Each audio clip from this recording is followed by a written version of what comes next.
আসসালামু আলাইকুম সবাইকে। আজকে আপনাদের সাথে খুব ইম্পর্টেন্ট ২টা কোয়েশ্চেনের অ্যান্সার নিয়ে চলে আসলাম।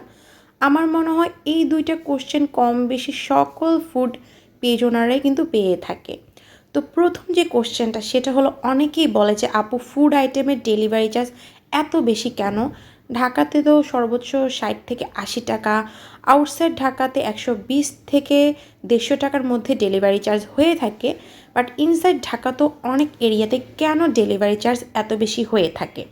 তো প্রথমত এটার অ্যান্সারটা হলো যে দেখেন, ফুড আইটেমে যে ডেলিভারিটা থাকে সেটা আমরা আপনাদেরকে day by day instant delivery দিয়ে থাকি।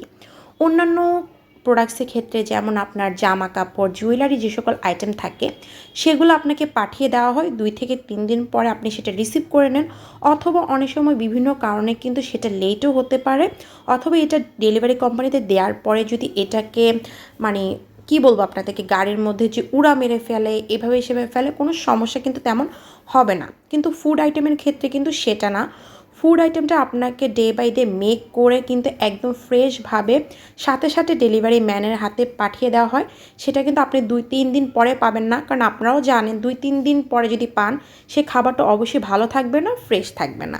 তো যেহেতু আপনাকে day by day instant delivery দেওয়া হচ্ছে, আপনারা একটু ভালো করে জেনে নিলেই কিন্তু বুঝতে পারবেন যে ইনস্ট্যান্ট ডেলিভারিগুলোতে কিন্তু ডেলিভারি চার্জগুলো বেশি হয়ে থাকে।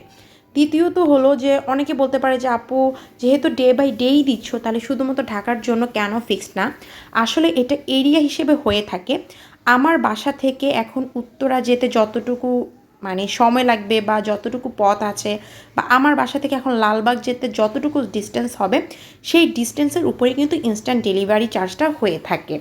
আশা করি এখন আপনারা সবাই বুঝতে পারবেন যে কেন ডেলিভারি চার্জগুলো বেশি হয়ে থাকে, কারণ এটা আপনাকে ইনস্ট্যান্ট ডেলিভারি দেওয়া হয়।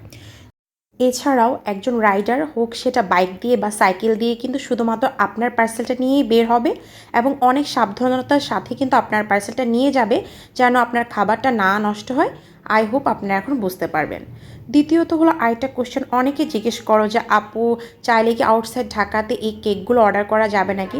আসলে আপনারাও কিন্তু জানেন একটা ফুড আইটেম ২-৩ দিন পরে যদি আপনি পান সেটা কি ফ্রেশ থাকবে নাকি আর ভালো থাকবে নাকি, এটা কিন্তু নষ্ট হয়ে যাওয়া অথবা ড্যামেজ হয়ে যাওয়ারও চান্স থাকবে। সেই কারণে আসলে আউটসাইড ঢাকা পসিবল না, ইনসাইড ঢাকা এবং ঢাকার সাইডে আমরা ডেলিভারি করে থাকি।